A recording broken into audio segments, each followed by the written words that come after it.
friends. Thank you for being with us again for another fantastic show today. We have a very special guest. It is my honor and privilege to say welcome to Bishop Robert. He is from Liberia and he is part of our CMM family. Welcome. Thank you so much. What a joy to be at this moment and to be with the family of God. I'm so happy. Thank you so much. Yes. Tell us a little bit about this wonderful work that you're doing in your country. All right, so Liberia is in West Africa, and Liberia is established in the 1800s, 1847, by free slaves from America. We have gone through a bloody civil war. We're now in the recovery stage. We're no more in an emergency. We're in the recovery stage. And the good news is Jesus is Lord in Liberia, and Liberia is a blessed nation. Amen. And the devil has been trying to keep it, to impoverish the nation and keep it the way it is. But we believe God has positioned us in that nation to make the difference. And I got no regret being there. And God has not called me to America. God has called me to my people to be with them to change the narratives. Yes. So my work, I serve as overseer of the Abiding Divine Fellowship. And I also run the Destined for Greatness Global Conference that bring all the different denominations together for the past 12 years. Wonderful. And then we also run the Community of Hope Agriculture Project, which is the agriculture aspect, because we strongly believe that the gospel is a resurrected gospel. Yes. And the first thing God gave to man was job. Yes. I mean, because he wanted people to be dignified. And when people take away your job, they take away your dignity. Yes. So when the gospel comes, is to restore that dignity. So we into that aspect, and we do this school program, the Future Foundation, that is a kingdom education helping the next generation, the now generation. I call it the now generation. How old are they? Most of them are like from 5 years up to like maybe 15 years old. And they are there and learning and having access to those kind of things. So that's the work we're involved with in the, not just in Liberia, but with the region, and that's what we're involved with. Wonderful.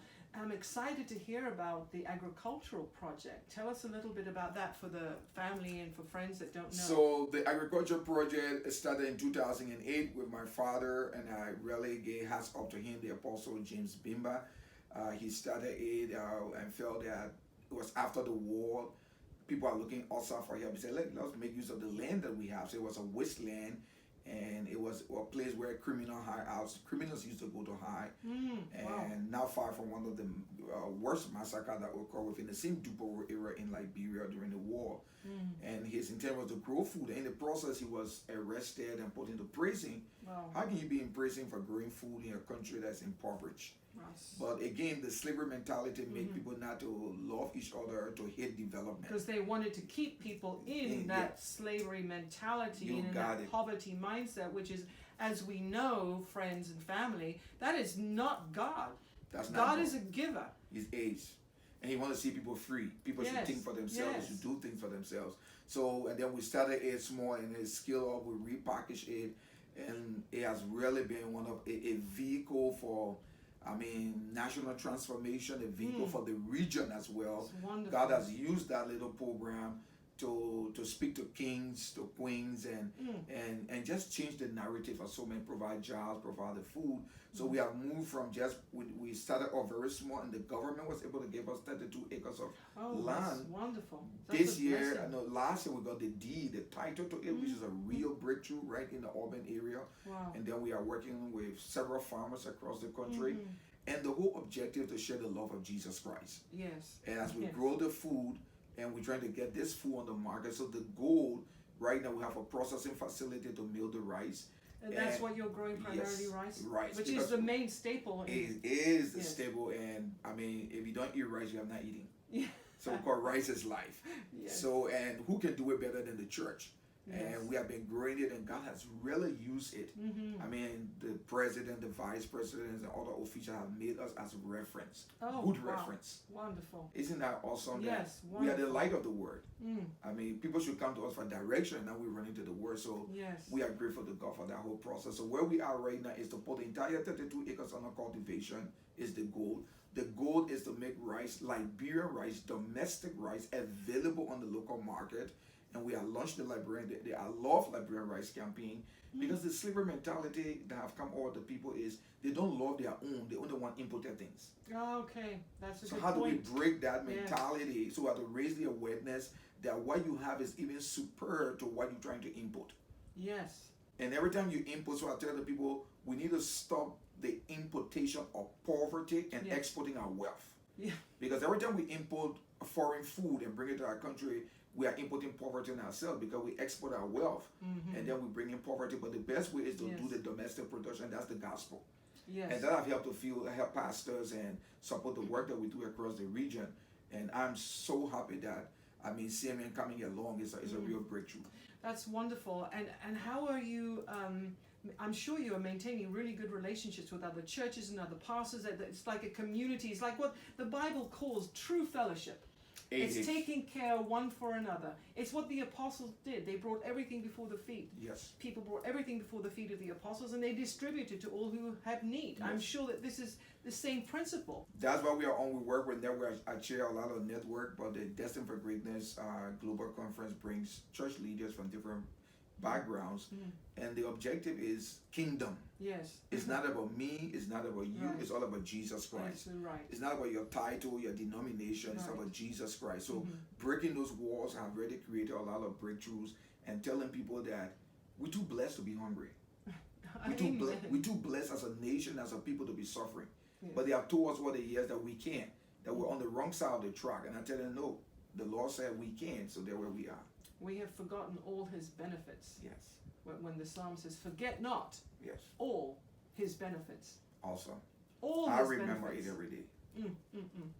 That is wonderful. And I'm so glad to hear that, because what way for good news to spread fast? Yeah. So this is a platform for it, and our partnership with CMM is just so incredible that the past 4 to 3 years, CMM has come on board, and I mean, they have gone with us into different countries that we're going to do the conferences and trying to get us now to get some water wells, to get the farm, to get the Yes. school.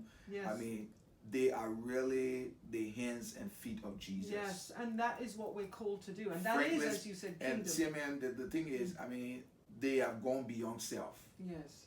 I mean, they are a classic example of Jesus Christ Yes. emptying himself of himself. Yes. And I believe that's what God has called all of us to do. And all of you who support CMN, you're doing a great job, because Yes. it's going to the right place to the right people, and it's getting the work done and getting people to do it. Yes. Well, thank you so much for coming and telling us all these wonderful things, and that we're beginning to see that God is giving people the hope that they need. Oh yes, certainly. I'm so excited, and I look forward to seeing all of you guys in Liberia when the door opens, and to just come and see what exactly is happening and how we can take it to the next level. Yes. That we can break this whole slavery mentality, the poverty mentality, and tell the people that Jesus believes in them. Yes. I mean, it does not matter their size, it does not matter your age, and even you who have, I mean, you have to take the step of faith to walk out and see what people go through, eating one meal a day. I mean, that's not God's will for our life at this point in time. No. For people to not have access to basic services. And I believe God has positioned us in this partnership to change the narratives. Yes. We're the light of the world, not the light of just a state, the light of the world. Yes. And it's meant to influence, to give direction, to give hope. And working with the kids at the school, it's a blessing to just see those kids grow at the point in time that they have. We want to give them life skills. We want the kids at the school to have life skills and give them kingdom education. Yes. I mean, we can be running to the word. I mean, the UN don't have solutions. The UN don't have a solution. But Jesus we have has. Jesus. Jesus do have. He has the answers. Yeah. And thank you so much, all of you that are watching, and you hear these good reports. You, friends and family, are part of this with your giving to Bishop here. If you want to support him, remember that you can sow something into the amazing work that he's doing, cmm.world, to everything that he's teaching people. He's literally changing, as he says, the narrative to go forward and to say it's all about Jesus. And together we can make this happen. Jesus is Lord.